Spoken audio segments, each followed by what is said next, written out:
Hey, what's going on? What's going on? I hope everybody's doing all right. I hope everybody's doing okay. God bless you guys. So, this video today is going to be a little bit different than our normal video. We're really just going to talk about Sparking Zero and the problem that this community has in terms of the game and the people who play it. And so before I get into that, I'm not going to waste your time, but I just want to let you know I'm going to go down a different route than you've probably heard on most YouTube videos, especially when it comes to content creators speaking on Sparking Zero and its community and its player base and Bandai Namco, etc., etc.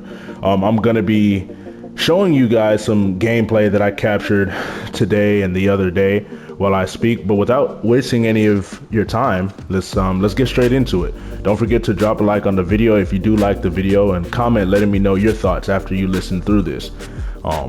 So I want to speak to the Sparking Zero community as a whole, but the first thing I want to do is address the content creators, okay? And I think this is a pretty important topic, at least in my opinion. Obviously, everything I say in this video is not gospel, it's my own opinion, but it is thought out, and I'm not getting one over on you guys. Okay? So, Sparking Zero creators need to understand that the game is what we make it. Bottom line, all right? The game is what we make it. If we want fun, we need to create fun.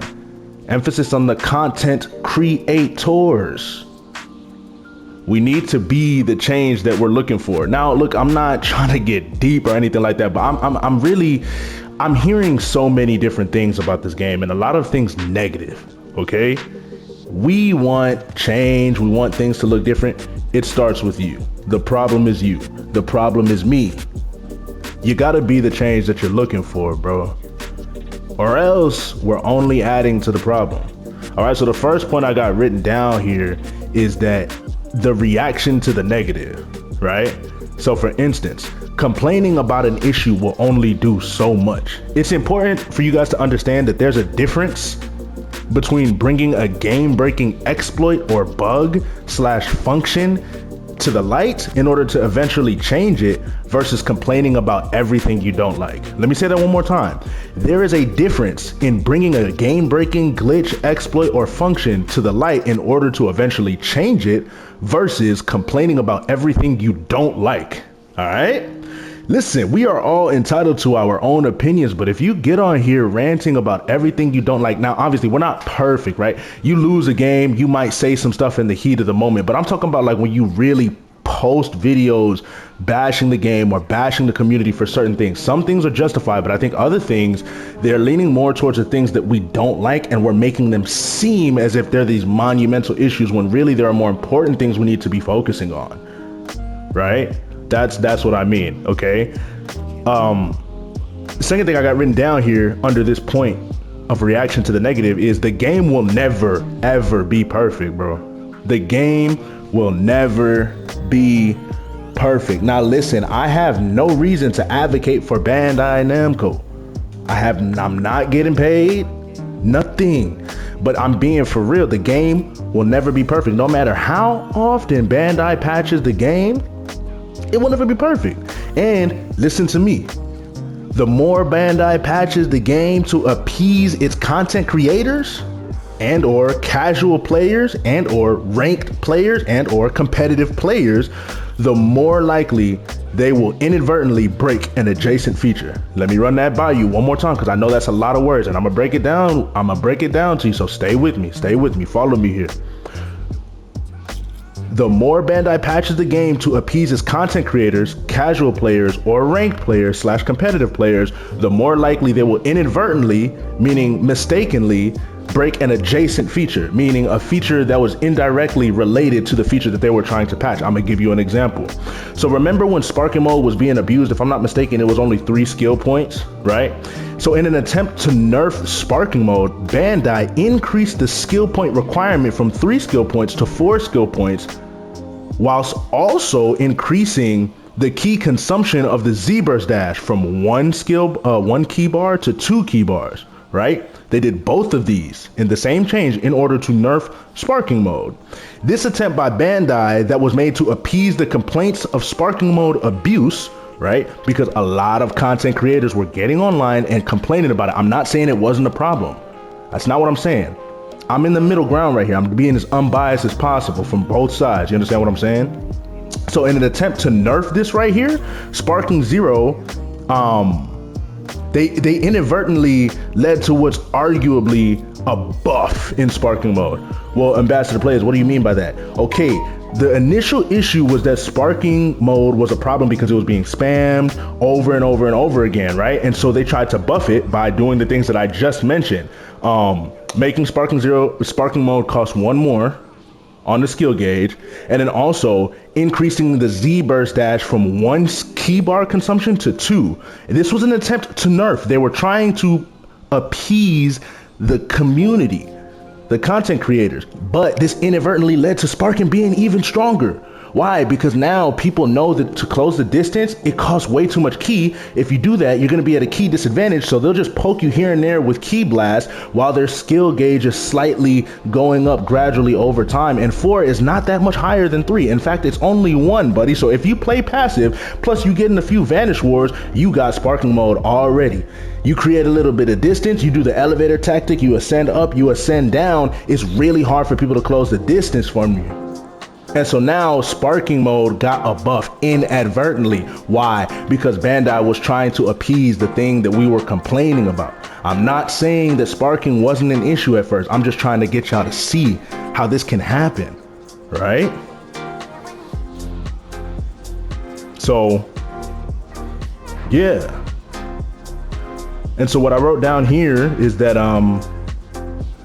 this attempt by Bandai was made to appease the complaints of the Sparking mode abuse, inadvertently led to what's arguably a Sparking mode buff. Reason being, now that closing the distance with the Z burst dash costs more key, the Sparking user can easily zone their opponent whilst gaining gradual skill points in order to go instant Sparking again, knowing that the best option for their opponent is to Z burst dash towards them, which consumes 2 bars of key, thus putting their opponent at a key disadvantage, which is detrimental to their chances of winning.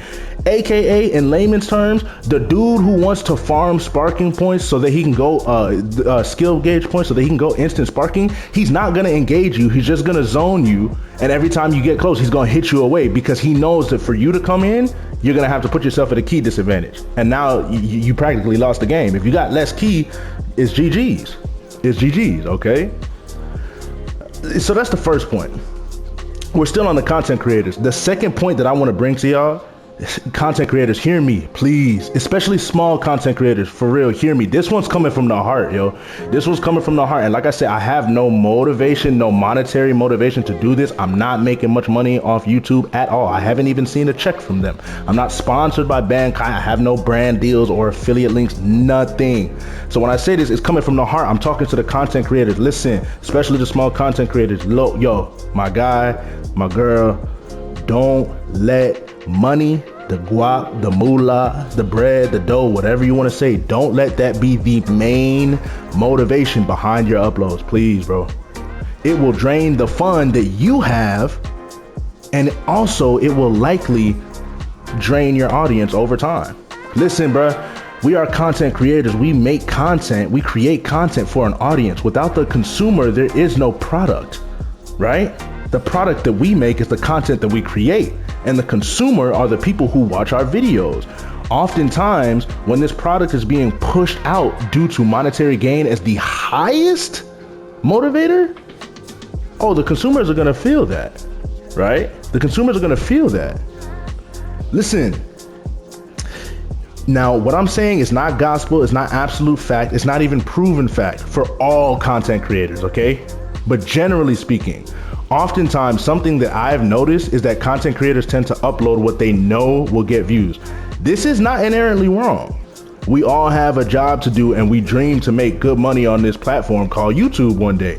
I would just advise that the content creators be very cautious of letting dollar signs become the main motivation behind your content creation. Some negative side effects of this, especially for smaller content creators, can be lack of creativity, lack of uniqueness, lack of actually enjoying the content that you create, and you become agitated and unsatisfied. Not only you, but your viewers do too. Now hear me, I want to play both sides. I want to be in the middle, as unbiased as possible. You can't satisfy everybody. I understand content creators. Somebody always going to find a problem with what you're doing. Okay? You can't be perfect. I can't be perfect. Nobody out here who's listening to this can be perfect, right? You can't satisfy everyone, but people can feel when a creator is uploading just for money. All right? You got to be very careful, man. They say, it's a reason they say you got to fall in love with the process. It's a reason they say it's for the love of the game, right? When you think about NBA players like Steph Curry, LeBron James, Kevin Durant, some of the greats of our generation, of our current time, I'm not saying that money is not an incentive for them to play, but it's not the main reason for them to play. They love the sport. They would play the sport even if they're not getting paid to play the sport, which is why they teach their kids to play the sport, right? And I'm not saying money's not important, but I'm saying if money's driving the reason you're making videos, if the type of videos you're making are always to get the most views and not what you actually deem as creative or a good idea, I just warn against it, man. I'm not judging you. I'm not condemning you, but I'm warning you. Like, I just warn against it, bro. I warn against you, and that's from the heart, for real. That's from the heart, for real, okay? This next one is in regard to bigger content creators. What seems to happen is that after the initial hype, like, you know, Sparking Zero was super hyped up. If the creator has not been intentional about making the game fun, they only typically upload the game when the DLC drops. In large part because they know it will be highly searched and also a new sense of excitement that they have, but it fades and they end up eventually, with the same problem from before: boredom, lack of fun, which leads to not uploading the game consistently, uploading other stuff. I'm not here to call anybody out. That's not the kind of guy I am. But I'm pretty sure y'all can name some of the big content creators who you saw talking about how hyped they were for this game, how it's been X amount of years in the making, double digit years in the making, and look at their channels now. They very seldom upload Sparking Zero content. Why do you think that is? They're not having fun. But I promise you, this game is fun if you make it fun. But we're gonna get to that, all right? We're gonna get to that. So let's not get too ahead of ourselves. We're almost done. We're almost done. And the second point I got for this right here, content creators, hear me. Let your love of the game fuel you in finding ways to have fun. See, I told you we were gonna get there. We're there now. Let your love of the game fuel you in finding ways to have fun. It's my belief, my personal belief, AmbassadorPlays belief, that Sparking Zero is a very good game. Dare I say great. Some of y'all are mad. Some of y'all are going into the comments and typing right now as soon as I said that because you disagree. That's okay. That's my opinion. You want to know why I say it's a good game and almost a great game? I wouldn't even be mad by saying it's a great game. In terms of functionality, possibilities, the creative power, the creative control that they give you in this game, or the creative control that you can bring to this game. That's a better way to phrase it. Oh, it's great. There are a lot of things to do, especially when you start building a community and you meet cool folks that are willing to help you out with stuff, right? The problem lies in our approach to the game. You feel me? Don't just play for rank, play for fun, bro. Listen, I used to be top 50 in the entire world for PS5. Before everybody started using these crazy OD cheesy characters, before I hit Z rank, when I was from S5 to S1, it was a point in time I think I was top 43 in the entire world for PS5. Hundreds of thousands of people playing. So I'm saying that to say, not to brag, you know what I'm saying? I'm good at the game. I'm not crazy. I'm not the best person you ever seen. I say that to say I like rank too, but don't just play for rank, bro. You're gonna go insane. You're gonna break your monitor. You're gonna smash your controller on the ground. You're gonna uninstall the game. How many times have y'all seen the title? I uninstalled Sparking Zero after this. You feel me? Don't just play for the rank, bro. All right? So the problem lies in our approach to the game. Don't just play for rank, play for fun. After all, bro, what are games for? What are video games for? Fun, bro. That's what they were made for. Fun and entertainment. I'm gonna tell you that right now. Fun and entertainment. It sounds so simple, so cliche. Don't forget to have fun. Bro, don't just turn on the camera to make some bread, bro. And I understand everybody got to chase a bag, right? Everybody want to, you know, do something that they love, that they're passionate about, that actually ends up putting money into their pockets. There's nothing wrong with that. But when that's your leading factor, you might be in a little bit of trouble now. Now fun starts creeping out the window. Now creativity starts creeping out the window. But don't forget to have fun. I can't tell you, some of the best times I've had on Sparking Zero were with some of the homies that I've met through my content creation journey since Sparking Zero dropped. and became, you know, PlayStation friends with, and we're chilling, kicking it in a lobby. We're doing lore accurate battles on Sparking Zero. We're doing what if battles on Sparking Zero. We're doing father son battles on Sparking Zero. All kinds of stuff. That's some of the funnest stuff I done did on this game. Now hear me. And this and we almost.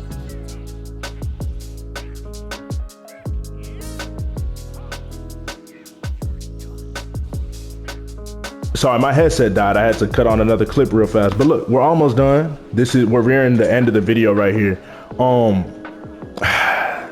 What was I saying?